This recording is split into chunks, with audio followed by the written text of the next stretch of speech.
do'stlarim, ikkita qutuda jami 240 ta daftar bor. Agar birinchi qutidan ikkinchi qutiga 10 ta daftar olib qo'yilsa, ikkala qutidagi daftarlar soni teng bo'lsa, 10 ta olib bersa, sevinch nima bo'ladi?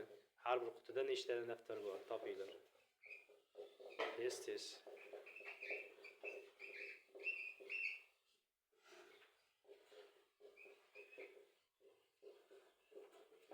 Bo'ldim.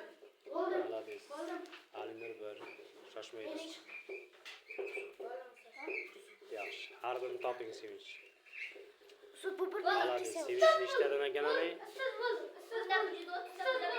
10 ta olib bersak nechta qoladi? 10 ta olib bersak birinchi qutidan. Ikkinchisidachi? To'g'ri keladimikan? O'tiring. Qani Ramzan? Ramzan 2. Malades. Chunki laflar ko'p. 100 ga 20 ni qo'shsang necha, Alisher? Keyin bu laflar do'stlar. 115. Yaxshi Alisher. Hal Nurik shogirdim ikkinchi qiyin usulda ketyapti. Malades. Nuriddin og'ir usulda ishlayapti. Yaxshi.